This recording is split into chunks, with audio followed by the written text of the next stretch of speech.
Setelah sempat dikabarkan kondusif, kondisi di Papua kini justru kembali memanas. Sejumlah anggota dan simpatisan KKB di Kampung Uloni dan Kampung Mayuberi, distrik Ilaga Timur di Kabupaten Puncak, Papua, membakar fasilitas milik Pemda setempat pada Minggu kemarin. Fasilitas-fasilitas yang dibakar diantaranya ada 2 sekolah, 2 rumah guru, dan 1 gedung puskesmas di Mayuberi. KKB juga merusak sejumlah fasilitas jalan penghubung antar Kampung Tagaloa, Kampung Kalebut, dan Kampung Wuloni pintu angin dengan cara menggali lubang sedalam 1 meter di badan jalan. Hingga kini upaya penegakan hukum, khususnya di Kabupaten Puncak, terus dilakukan oleh aparat gabungan TNI Polri.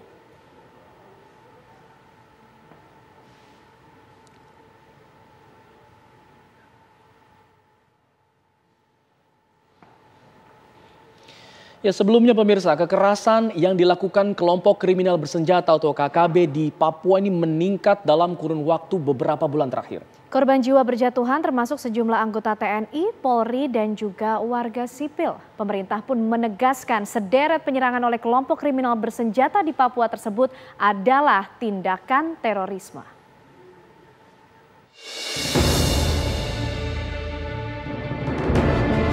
Aksi kebrutalan kelompok kriminal bersenjata KKB di Papua terus memakan korban jiwa. Mereka tak segan melukai bahkan membunuh aparat dan warga sipil. Selama kurun waktu bulan April 2021, 4 orang warga sipil tewas, terdiri dari 2 guru, seorang pengemudi ojek, dan seorang siswa SMA. Mereka dibunuh oleh KKB karena dicurigai sebagai mata-mata TNI Polri. Tak hanya sipil, KKB juga membunuh sejumlah anggota TNI Polri yang sedang menjalankan tugas pengamanan. 25 April lalu, Kepala BIN Daerah Papua, Brigjen TNI Gusti Putu Dani Nugraha, gugur ditembak KKB di distrik Beoga, Kabupaten Puncak, Papua. 2 hari berselang, seorang anggota Brimob Barada Komang juga gugur dalam kontak senjata dengan KKB di distrik Ilaga. Sementara itu, 2 anggota Polri yang tergabung dalam Satgas Nemangkawi dirawat intensif di instalasi rawat darurat RSUD Mimika. Mereka adalah Muhammad Syaifuddin, anggota Polres Mimika yang tertembak di bagian perut, dan Ibda Anton Tonapa yang tertembak peluru KKB di bagian punggung. Dengan terus meningkatnya aksi kekerasan KKB di Papua, pemerintah pun akhirnya melabeli kelompok tersebut sebagai kelompok teroris. Menko Polhukam Mahfud MD menegaskan, sederet penyerangan yang dilakukan oleh KKB adalah tindakan terorisme yang harus ditumpas berdasarkan aturan hukum yang berlaku. KKB dan segala nama organisasinya dan orang-orang yang berafiliasi dengannya adalah tindakan teroris. Untuk itu, maka pemerintah sudah meminta kepada Polri, TNI, BIN, dan aparat-aparat terkait itu segera melakukan tindakan secara cepat, tegas, dan terukur menurut hukum. Dalam arti jangan sampai menyasar ke masyarakat sipil.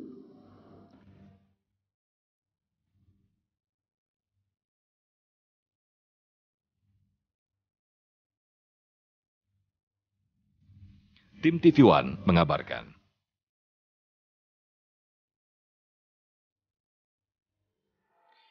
Lalu seperti apa kondisi terkini di Papua setelah adanya serangkaian aksi pembakaran yang dilakukan oleh KKB ini? Kita akan bergabung bersama rekan kami, Desius Termas.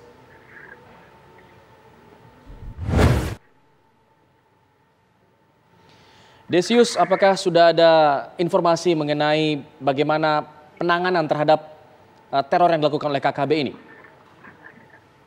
Iya, Alfat dan pemirsa TV One. Benar, pasca penetapan kelompok kriminal sipil bersenjata ini sebagai anggota teroris, ada beberapa kejadian yang terjadi di distrik Ilaga, Kabupaten Puncak, yang mana para simpatisan KKB ini dan sejumlah anggota KKB melakukan pengrusakan terhadap fasilitas-fasilitas milik Pemda Kabupaten Puncak.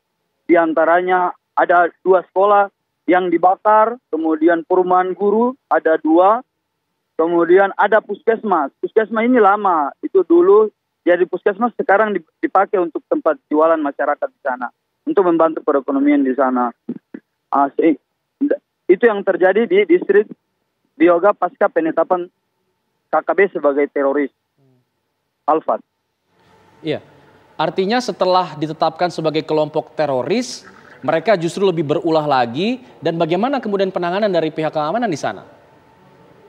Iya benar sekali Alfat. Mereka melakukan perlawanan, KKB ini melakukan perlawanan terhadap aparat. Ya, namun kita harus akui bahwa aparat gabungan TNI dan Polri ini melakukan pengejaran. Pengejaran terhadap anggota KKB ini yang menyisir wilayah-wilayah yang terjadi konflik. Contoh kecil macam di Dampet, kemudian di distrik Beoga yang terjadi di mana pembunuhan guru-guru, tukang ojek, diadakan penyisiran. Nah, itulah mereka melarikan diri. Mereka melarikan diri ke kampung yang lain lagi. Kebetulan kampung yang mereka dapat adalah kampung Uloni dan kampung Lamawi. Ya, di situlah terjadilah pembakaran dan pengerusakan fasilitas milik Pemda. Ya. Desius, lalu bagaimana upaya yang dilakukan oleh pihak pengamanan di sana kalau melihat perpindahan dari KKB ini dari kampung kemudian berpindah ke kampung yang lain untuk kemudian memastikan kondisi masyarakat tetap aman? Iya, aneh. Kita harus akui bahwa situasi, kondisi dan wilayah yang memang wilayah puncak yang memang agak rawan, artinya bahwa gunung-gunung, hutan dan lembah, sehingga membuat untuk mencapai suatu daerah itu atau kampung itu agak susah. TNI dan Polri agak susah, namun upaya terus dilakukan oleh aparat TNI dan Polri untuk mengejar KKB ini. Aneh. Sangat saya sayangkan adalah hingga kini saya sendiri ya belum bisa mengetahui kasihan masyarakat sipil di daerah Kampung Dampet di distrik Beoga ini, karena Satgas sendiri terkesan tidak bisa memberikan kita kondisi terakhir masyarakat sipil yang berada di sana. Dan kita kan tahu bahwa kan ada masyarakat sipil, ada juga kan anggota KKB. Tidak semuanya masyarakat di sana itu anggota KKB gitu. Jadi ya kita ingin bertanya, mengetahui bahwa gimana masyarakat di sana, masyarakat sipil dalam hal ini. Hingga sekarang ini pun aparat TNI dan Polri dalam hal ini Satgas Nemangkawi belum pernah memberikan saya data bagaimana situasi masyarakat sipil di sana. Alfat. Itu yang dipertanyakan begitu ya, kondisi masyarakat sipil di Beoga. Kita juga ingin menanyakan mengenai apakah Anda memiliki informasi mengenai keberadaan dari pasukan setan yang kabarnya sudah diterjunkan ke sana, bagaimana kemudian perkembangannya? Kalau terkait pasukan sudah ada dari awal, sudah ada, Mas. Pasukan itu sudah ada di sana dan sekarang lagi melakukan pengejaran terhadap anggota KKB yang ada di kampung-kampung yang sekarang lagi dilakukan pengejaran ini, Mas. Baik, Desius, kita akan tunggu perkembangan selanjutnya dari sana. Kita harapkan kondisi segera kondusif kembali. Selamat siang. Selamat siang, Pak.